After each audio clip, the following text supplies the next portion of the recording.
Ohanaeze begged Ndigbo over the art of going to beg Funanis. As it happened, Ohanaeze also come outside to say that they are going to meet NnamdiKanu in deep talk. My people, watch this video from the beginning to end to understand everything.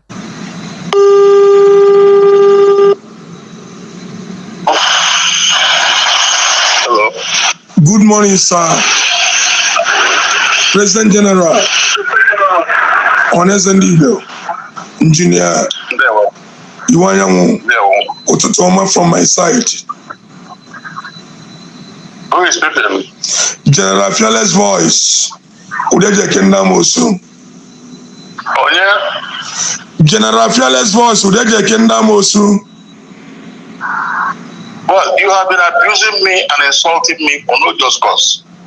You have been abusing me and insulting me. And you think I have done a lot for humanity, for Igbos.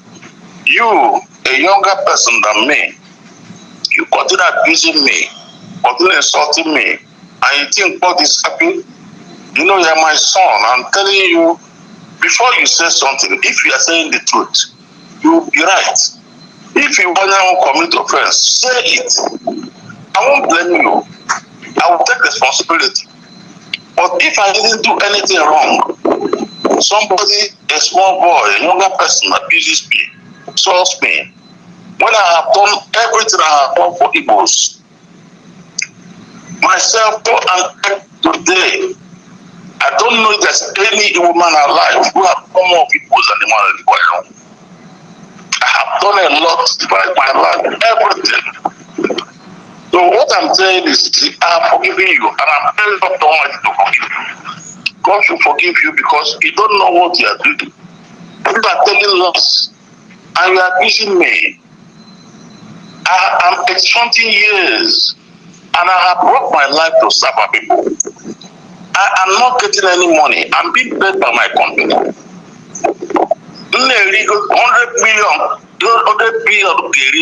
billion. I'm something years. What am I going to do with the money? I don't need it. People who know me very well know I don't value money. I value honor and integrity. People in Nigeria know me very well. I'm not fighting you because you are praising of people to carry out more investigation on me. If you carry out more investigation, if you find me to be a liar, to be a rogue, go ahead. God will bless you. God will protect you. But if you believe falseness, false stories, and you try to undermine me, an innocent person, you know God will not like it. You are my son. I'm not annoyed with you. But stop going ahead, spoiling my name. It took me 80-something years to build a reputation, which everybody who associates with me acknowledges. So I will be very careful. I don't have too many years more. I'm at the twilight of my career. You call me old. Yes, I'm an old man. And I'm sure you would like to be old too. But the most important thing is, if I have said those things, if I have done those things, but the point is that I am the person who suffered, who have been preaching about this coup. I experienced it. The coup was not by Igbos, it was a military thing. It was Igbo, an Igbo man, who stopped it. They killed him. I know everything will suffer. That's why I joined the army. I lost my leg and I nearly escaped death. So just fighting for our people. I'm not blaming you because you are not around home. People are telling you stories like, please, investigate this matter properly. If you investigate, and if you are correct, go ahead. Tell the world what you find about him. If Ohanaeze is a criminal, say it. But if Ohanaeze is not, and you continue saying all that, it's not good. God won't like it. That's why I said, I am praying that God should forgive you. Because what you are doing is not good before God and man. But now you have called me, I'm begging you to go and investigate. If you investigate and you find out it is, maybe they are going to be one of my best friends. I have had some people in the past who have been told small stories. When they investigated, they found out that it is false. Today, some of them are my best friends because they know my character. I don't bother about it because I don't render anybody able for evil. I believe that God Almighty is the judge. I was brought up by a humble Christian family, and that is how God has raised me. So please, I'm begging you, go and make sure you carry out the investigation. If you find out that I'm a criminal, yes, I will just apologize to. I will apologize to you both. If I'm but the end I want to marry. I never give them in the it's something years. I have built my reputation now. I didn't want to take this job because I was told, but I was persuaded and I came there. I didn't know that the reputation I had built over years, that I will come to be destroyed. But God Almighty had been with me. The same man who said that, he came without talking to me or anything, and said that he was a bistop or whatever he said. This thing I want a meeting. We had meeting 27th of March. 27th of March in Government House. This information came about more than a month after. The television was there, press was there. If we said that day, it would be in the news. No news carried it. Why is that? We said nobody carried it. Bishops were there, traditional rulers were there, former governors, many leaders were there. So please, I'm begging you. I am a father. I regard you as my son. When a son goes astray, the father will tell him, and the son will apologize and say he's sorry. But even if you don't say you're sorry, this reputation I have built over the years, stop destroying it for no just cause. If you have a just cause, go ahead. If you have a just cause, God will not punish you. You will be praised. But if there is nothing I have done, because of some people who have selfish motives, in terms of NnamdiKanu, nobody has fought for NnamdiKanu more than Ndigbo. You mentioned I don't go to court and so on. I'm an old man, and I don't walk well. I can't be walking to a crowded place unless you get people to go there. I have a bad leg. If you see me, you know that I'm managing. My leg, I'm having an artificial leg because of injury during the war. I can't go to those things anytime. But I have a reputation in Nigeria. I am respected by the North, respected by the West, respected by the East, everywhere they respect me. And I think it's a good advantage to you as Igbos to have an Igbo man who can talk and they will listen. I've been fighting for Nnamdi and I will continue to fight for him because I know that Nnamdi is right. If Nnamdi is not right, I won't fight for him. I'm fighting for Nnamdi. In fact, I'm going to address a press conference because I will see the report of yesterday. I'm going to address a world press conference on this matter because you see, I am fighting for him the way I will fight for any of my children. Because when you are what he is doing is fighting for self-determination. As Igboro have done it before. Before. Ndị Hausa oge nwere problem. Araba means secession. So secession is not new. Ndị Yoruba na-achọ Oduduwa. So our own is not the best. Why should those people be free and Nnamdi not free? That is why I am fighting for it, and it will be. Otherwise, I will fight it, and they will release him. Or just go with patience. You see, so I'm fighting for it. The Hausa okay my problem. Araba means secession. So secession is not new. Ndị Yoruba na-achọ Oduduwa. So our own is not the best. Why should those people be free and Nnamdi not free? That is why I am fighting for it, and it will be. Otherwise, I will fight it, and they will release him. Or just go with patience. You see, so I'm fighting for it. I'm fighting for it. Okay, I think I have finished. Nnamuku, President General Ohanaeze Ndigbo, ị ga-adị dịka echi da agwụ agwụ ndụ gị ga-adịla anyị o nwere na-ekpele gị ekpele ọnwụ ị ga-adị onye ọbụla na-ekpele gị ekpele ọnwụ at this age anyị enwerozi okenye and anyị na-ekpe ekpele ka okenye anyị nwelụ nọdụ ọnọdụ okenye. I am very very happy that gụnwa bụ adị m 55 years and onye ọbụla dị 55 years abụgola okenye from 50 wee gbagobe yes nwa gị ka m bụ and nwa gị ka m ga-abụgide mana kedu ihe m ga-eji kpọ gị nwa m nna m ihe m ga-eji kpọ gị nna m eto m na ngana nna m. I learn from elders, I respect elders and culture Igbo bụ na nwa ọbụla na-akwụnyere ọlụ nna ya ugwu ga-anwụ ọ dị na culture and again nna ọbụla na-amarụ na nwa ya bụ nwa ya nwere punishment dị ilianụ. Nna m President General, thank you very much for the time in them now. Nyem 10 minutes or 5 minutes. Can drop a go. Yes, go ahead. Number one, Mbosin Noloni Putal as President General. Ndina ran me. Gabal Mosi, Aribal Makebe. Yen na Bafabo. Na Oteka called in Jonoga Adima. Onye ọbụla were mma ya were egbe ya were iwe ya tii n'akpa n'ihe ga-adị mma n'ebe injinia Dr. Chief Iwanyanwụ batagolo as Ohanaeze ndị Igbo ka anyị nekene na ya anya mara na ọ ga-eficha anya mmiri n'anya na Chief John Nyanwodo.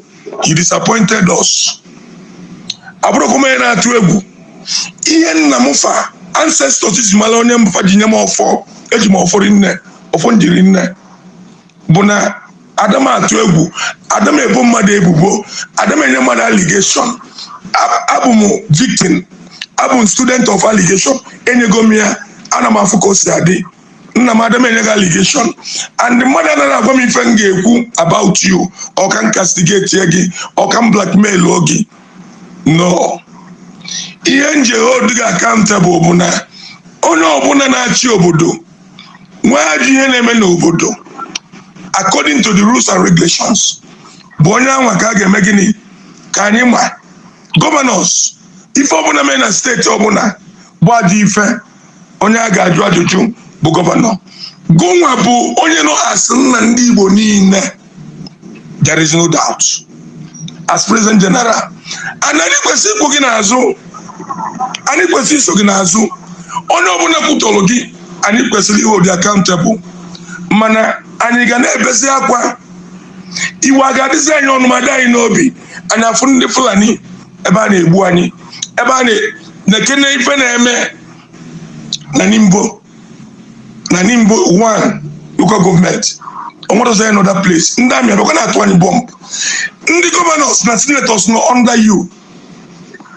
Senators na governors na politicians no under you. And masses cholo onye ga-apụtasị enough is enough. Enough is enough. Kedu ife anyị ga-eso Mazi NnamdiKanu? If I get Mazi NnamdiKanu ife niile o kwuru emezuona. Yes, I am sorry for being your age and even agabiga pertaining your health issue. And me you kwuru maka ugbo gị. Ka ị na-ekwu ya ọ na-ewute n'obi abụrụ m anụ bi n'ofe abụrụ m anụmanụ. Mana ihe na-eme na Igbo today ọ dị mma. Lekene ife opus ọ dị mma na-eme anyị. Lekene ife prọfesọ Soludo na-eme anyị. Sọsọ gọvanọ anyị ji aka taa bụ gọvanọ Abia steeti. Oti onwere onye onyere ego, onwere onye kobo, onwere onye afụ mana anyị kwe n'azụ maka na ihe ọ na-eme ga anyị mma. Nekene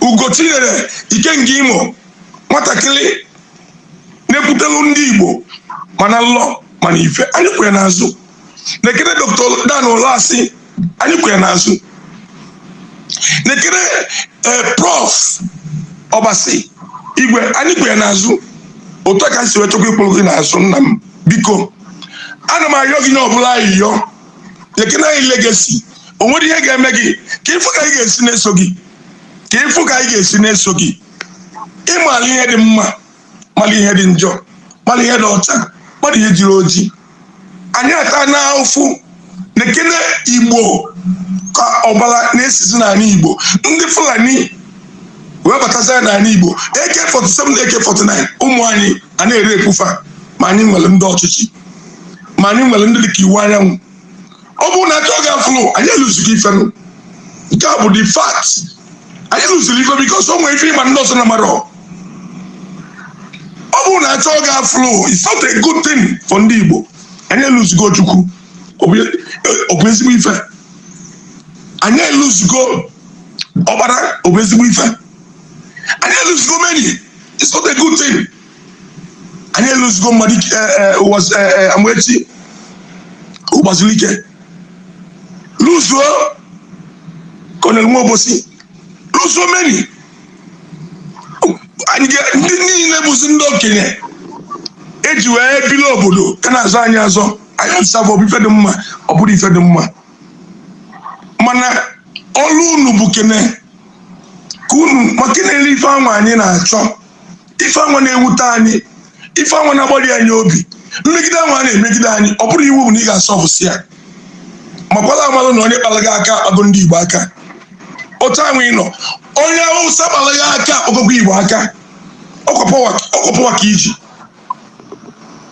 yumata onye ọbụla bụ onye Igbo gbalụgo okwu otu a nsi ekwe kịta ọ bụrụkwa mmadụ niile ga-apụta ọ dị mma otu isi na-anụ ife m na-ekwu iwee ghọta na nna konfrọntụ gị asị nna m na nwa gị na-konfrọntụ gị andọgụ maka ọ dị elu ịma o nwere ndị na-ekwupụta ya o nwere ndị na-ekwu ya na nzuzo o nwere ndị na-ekwu ya na fatọchalụ fatu ego ka bịa blackmail oge God forbid mmekwa anya elu na ewelu ndụ m mmemme ya ife nji hold gị bụ ka ịpụta maka ama na ị ga-eme ya ama na ị nwere the muscle ama na ị nwere the seal ama na ị nwere the charisma ama na ị nwere the power ọ gịnịzi kedụzi ebe anyị ga-anọ n'akwa anyị ga-atọzi n'alịlị ọ bụ na otu ilo ndụ kịta na ahụ ịmagolo ife na-emenụ iwe nye anyị legacy mgbụsị Ojukwu nwụrụ ọmụ nwa dị ife ị na-anụ ọnụ ma egbu ụmụ 7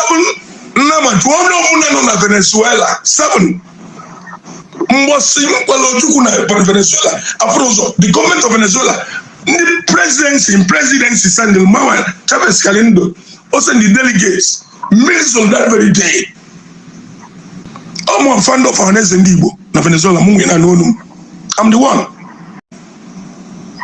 mmemme ife nji hold gị bụ ka ịpụta maka ama na ị ga-eme ya ama na ị nwere the muscle ama na ị nwere the seal ama na ị nwere the charisma ama na ị nwere the power ọ gịnịzi kedụzi ebe anyị ga-anọ n'akwa anyị ga-atọzi n'alịlị ọ bụ na otu ilo ndụ kịta na ahụ ịmagolo ife na-emenụ iwe nye anyị legacy mgbụsị Ojukwu nwụrụ ọmụ nwa dị ife ị na-anụ ọnụ ma egbu ụmụ 7 nnama jụọ onye ọbụla nọ na Venezuela 7 mgbọsị mkpala Ojukwu na Venezuela afụrụ ụzọ the government of Venezuela ndị presidency sendil Manuel Chavez Calindo o send the delegates meals on that very day I'm fan of Ohanaeze Ndigbo na Venezuela mụ nwe na n'onu I'm the one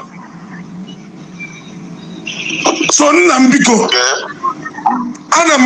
ana m ayọ gị biko kene biko o nwere ife ọ bụ na ikwuru n'ọnụ gị Fulani ebe si n'ikwu maọbụ Yoruba si n'ikwu asị fama mme anything we are there Igbo adone achịkọtakwa Fulani na Yoruba fakọkwa anyị population napụghị ibe a na-eme politics apụnda ndị dịkwara dịka ụkarịsịa bụ ndị Igbo mana anyị na-atụ egwu Chineke nna m biko anya mmiri dị ebe niile. This call you made is very important. Thank you. I'm very happy to make this call. I have seen you now as a very patriotic person. Thank you, sir. I want to propel who the love for Igbo land. Monarchy with a common interest in Igbo. But you see, over lack of reason, you see, anywhere in future, you will play my number now. We can talk on issues. Everywhere, I'm your father, I'm at home, you're my son. And as I said, I have seen that you are no be organizer. And then when you are a material I'm going to use. Thank you, sir. I'm going to use you. We're going to use you in our battle. I'm a battle in Nigeria. At this time, when I give you another conversation, now. Thank you, sir. Now. I'm on office that's waiting for me outside. Thank you, sir. I give another conversation. Thank you, sir. Conversation with you. We are going to use you because I will you have the following qualities. Thank you, sir. To be a leader, he can win oratory skill. Thank you, sir. He can win political skill. Thank you, sir. He can win fear of God. Thank you, sir. So you have oratory skill. You have intellectual capacity. Thank you, sir. You have love of our people. So I can tell you now, as President General, I recognize this. I work with you. Thank you, sir. Important thing, I can win a communication line. Thank you, sir. So that whenever we do like in that place, I will tell report on what happens in that area. Thank you, sir. Because I know what is happening. Most of them. Most of these things make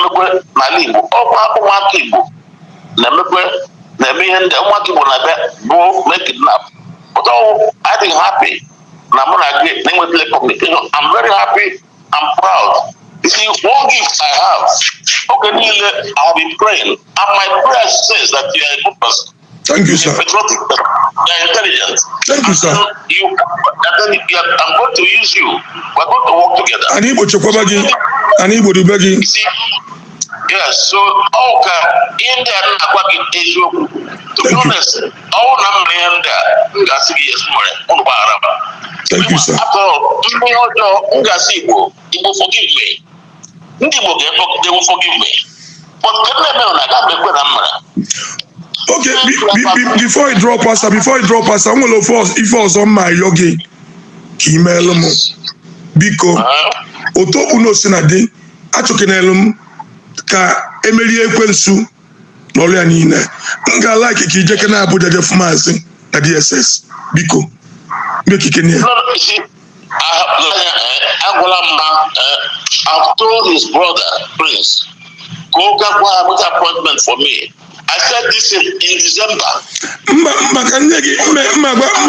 Magwa barista Nnameka abu nwanne nwoke sadiri amma hapo onyanwa muna Nnamdi na-ezimo ozi inside ngenye gị nọmba barista Nnameka anybody I will tell my appointment next week. Next week. Okay, ngagwa Nnameka ka ọ gwa Mazi NnamdiKanu ka ọ dị appointment immediately. I will Abuja next week. Now I have been with you. Okay, sir. It'll be easy. I'll be dealing with you. Okay, sir. So I'll be dealing with you. So next week, I will see him. Thank you, sir. So I want you to be rest assured that I'm happy, but watch those informations. No. He's a game player. He's a game. He's a game player. He's a chameleon. You matter whatever. You want to go. As a chameleon. He's a pure chameleon. Yes. How far to be a chameleon? I block Gomia. I'm no nonsense human being. I block Gomia. You matter the information in the way. Only if they take him mad. Nwoke ga-abụ ọkpụrụ nwoke adịghị shake nwoke ọbụla ga-abụ kakata ire ọgabaazụ bụ onye alụmana ka ọ bụ ifugie so